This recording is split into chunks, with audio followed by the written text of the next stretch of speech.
রায় ও মার্টিনের প্রশ্ন বিচিত্রা ক্লাস 9 2025 এই বইটাকে ধরে তোমরা ফার্স্ট সামেটিভ ইভালুয়েশনের জন্য প্রস্তুতি অনেকে নিচ্ছ। তো সেখান থেকে তোমরা ইংরেজির মডেল পেজও নিশ্চয়ই প্র্যাকটিস করছো। তো তোমাদের সাহায্য করার জন্য এই ভিডিও। আজকে আমরা ইংরেজিরই একটা মডেল পেজ আলোচনা করব এই প্রশ্ন বিচিত্রা থেকে, যেটা ফার্স্ট সামেটিভ ইভালুয়েশনের জন্য বরাদ্দ। আমরা আজকে আলোচনা করব model question paper 2 Bagbazar multipurpose girls school government sponsor. এটা রয়েছে পেজ নাম্বার 76। এর আগে মডেল কোশ্চেন পেপার 1 এর ভিডিও আমার চ্যানেলে আপলোড করা আছে। যারা এখনো দেখোনি ভিজিট করো, আমার চ্যানেলটাকে ক্লিক করো, দেখবে প্লেলিস্ট পাবে, প্লেলিস্টকে ক্লিক করবে, ক্লাস 9 এর ভিডিও বার করবে, দিলে সেগুলো পেয়ে যাবে। একে থেকে আমরা দেখছি read the following poem and answer the questions given below. একটা পোয়েম দিয়েছে, পড়তে হবে, নিচে প্রশ্নগুলো উত্তর দিতে হবে। The pigeons nestle round the court, পায়রাগুলো জড়ো হয় তাদের বাসার চারপাশে all dull November days like this, এরকম নভেম্বর মাসের নিরানন্দের দিনগুলোতে। এটা আমাদের নেওয়া হয়েছে লেসন নাম্বার 3 অটাম থেকে, জন ক্লিয়ারে লেখা। লাইনগুলোর মিনিং আর বলছি না, সরাসরি প্রশ্নোত্তর বলছি।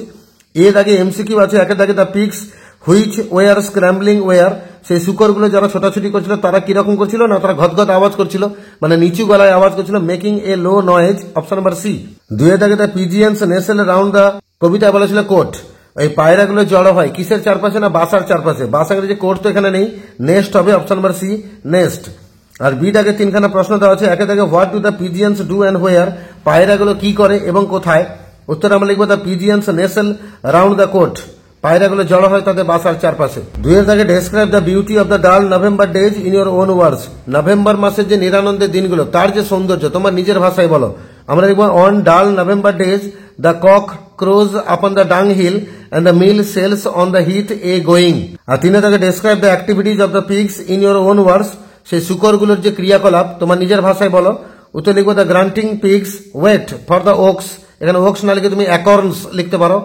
কমা দিয়ে scramble and hurry where they fall, THEY, they fall, FALL, fall। একটা আনসিন দিয়েছে, পড়ছি শোনো মন দিয়ে। Jellyfish are not really fish, jellyfish কিন্তু আসলে মাছ নয়। দে হ্যাভ নো হার্ট, তাদের কোনো হৃৎপিণ্ড নেই। নো ব্রেন, কোনো মস্তিষ্ক নেই। নো কিডনি, কোনো কিডনি নেই। নো লাংস অর গ্রিলস, না লাংস বা গ্রিল এগুলো কিছু নেই। আর নো ব্লাড, কোনো রক্ত নেই। None of the organs we think are needed to live, বেঁচে থাকতে গেলে যে সমস্ত অঙ্গ প্রত্যঙ্গের প্রয়োজন বলে আমরা মনে করি এগুলো কিছুই নেই। দে হ্যাভ এ মাউথ, তাদের মুখ আছে। টেন্টাকেলস, সুঁড় আছে। টিস্যুজ, কিছু কলা আছে। হুইচ ডাইজেস্ট ফুড, যেগুলো খাবারকে ডাইজেস্ট করে, পাচন করে, হজম করে। হজম করে মানে কে, এই টিস্যুজ গুলো, এই কলাগুলো হজম করে। Tentacles are body parts which are used by animal to feel, catch a prey or move. আর টেন্টাকেলস মানে সুঁড়গুলো, সেগুলো হচ্ছে শরীরের একটা অংশ যেগুলো প্রাণীরা ব্যবহার করে অনুভব করতে, শিকার ধরতে এবং নড়াচড়া করতে। Jellyfish live in the sea, jellyfish সমুদ্রে বাস করে। And are found in all ocean, সমস্ত মহাসমুদ্রে পাওয়া যায়। Some jellyfish live in fresh water, কিছু জেলিফিশ আবার পরিষ্কার মিষ্টি জলেও বাস করে। They are mostly made up of water, এগুলো মূলত জল দিয়েই তৈরি হয়। And their inside parts are held in place by a thin layer of skin, এবং তাদের শরীরের ভেতরের অংশটা একটা হালকা চামড়ার স্তর দ্বারা গঠিত। Jellyfish look like an umbrella, জেলিফিশকে দেখতে অনেকটা ছাতার মতো হয়। A group of jellyfish is called a bloom, swarm or smack, একদল জেলিফিশকে একসাথে ব্লুম বলা হয়, সোয়ার্ম বলা হয়, স্ম্যাক বলা হয়। Jellyfish it plants, turtles and some even it other jellyfish, jellyfish মূলত ছোট ছোট চারা গাছগুলোকে খায়, কচ্ছপকে খায়, এবং কিছু জেলিফিশ আছে যারা অন্য জেলিফিশকে ধরে খায়। আমরা ট্রু ফলসে যাবো, সঙ্গে সাপোর্টিং স্টেটমেন্ট দেবো। Jellyfish are not fish, jellyfish কিন্তু আদৌ মাছ নয়, কথা ট্রু। তাহলে উত্তর হবে jellyfish are not really fish, এটা প্রথম লাইনে বলা আছে, এটা সাপোর্টিং। আর দুই দাগে jellyfish breathe through gills, jellyfish কিন্তু গিলস দিয়ে নিঃশ্বাস প্রশ্বাস চালায়, কথাটা ভুল, ফলস, তার আদৌ কোনো গিলস নেই। একদম প্রথম বাক্যে বলা আছে they have no heart, no brain, no kidney, no lungs or gills, তাহলে দে হ্যাভ থেকে অর গিলস পর্যন্ত, তাহলে দে হ্যাভ থেকে অর গিলস পর্যন্ত এটা তুলে দেবে, এটা সাপোর্টিং স্টেটমেন্ট, ফলস। আর তিন দাগে সি টার্টলস ইট জেলিফিশ, সমুদ্রের যে কচ্ছপরা তারা কি জেলিফিশকে খায়, কথাটা ভুল, উল্টোটা হবে, জেলিফিশ কচ্ছপকে খায়, তাহলে ফলস হবে। সাপোর্টিং হবে জেলিফিশ ইট প্ল্যান্টস টার্টলস, বলে বাক্যটাকে আরো বাড়াতে পারো। চার দাগে tentacle digest the food that a jellyfish eats, jellyfish যে খাবারটা খায় তাকে সে সুঁড়গুলো নাকি পাচন করায়, কথাটা ভুল, পাচন করায় কিন্তু টিস্যুস গুলো। তাই উত্তর হবে টেন্টাকেলস আর, ফলস লিখলাম। আর সাপোর্টিং হবে tentacles are body parts which are used by animal to feel, to catch or prey or move, তাহলে টেন্টাকেলস আর বডি থেকে শুরু করে মুভ অবধি এটা তুলে দেবে, এটা সাপোর্টিং স্টেটমেন্ট 4। বি দাগে দুখানা কোশ্চেন দেওয়া আছে, how does a jellyfish it and digest food. Jellyfish কিভাবে খাবার খায় এবং কিভাবে পাচন করায়। তার উত্তরে এই বাক্য লিখবে, they have a mouth, tentacles and tissues which digest food. এটা একের দাগের উত্তর। আর দুয়ের দাগে আছে, how is the body of the jellyfish form. জেলিফিশের শরীরটা কিভাবে তৈরি হয়। এখানে উত্তর লিখবে, they are mostly made up of water and their inside parts are held in place by a thin layer of skin. Jellyfish look like an umbrella. They are mostly থেকে umbrella অব্দি, এটা দুইয়ের দাগের উত্তর।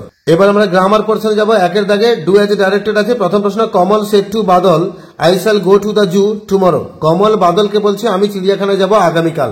এর ন্যারেশন চেঞ্জ করলে কি লিখবে, এই কথা লিখবে, কমল টোল্ড বাদল দ্যাট হি বলতে কি ব্র্যাকেটে কমল উল্লেখ করবে, would go to the zoo the next day.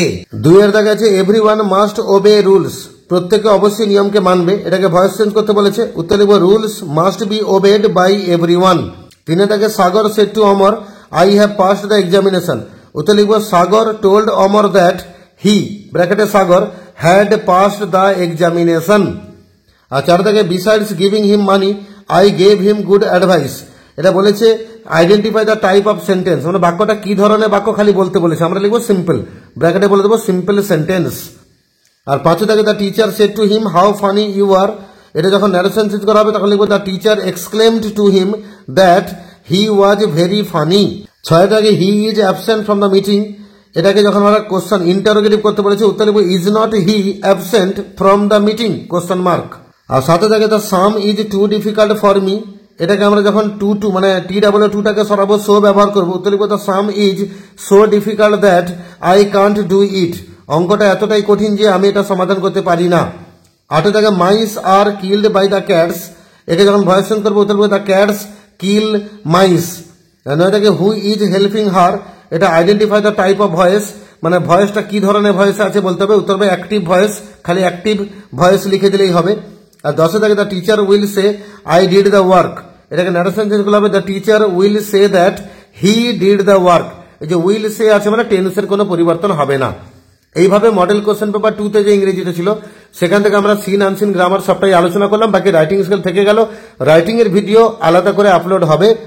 এর পরবর্তী 3, 4, 5, 6, 7, 8 যে সমস্ত মডেলগুলো আছে সমস্ত মডেলের ভিডিও আপলোড হতে থাকবে রেগুলার ইন্টারভেলে। 1 নম্বর মডেলের ভিডিও পেয়ে যাবে। আর যারা নতুন আছে চ্যানেলটাকে সাবস্ক্রাইব করে রাখো, তোমাদের প্রয়োজনীয় ভিডিও এই চ্যানেলেই পেতে থাকবে। আর পরবর্তী ভিডিওগুলো আপলোড হওয়ার সাথে সাথে তোমাদের কাছে নোটিফিকেশন পৌঁছে যাবে।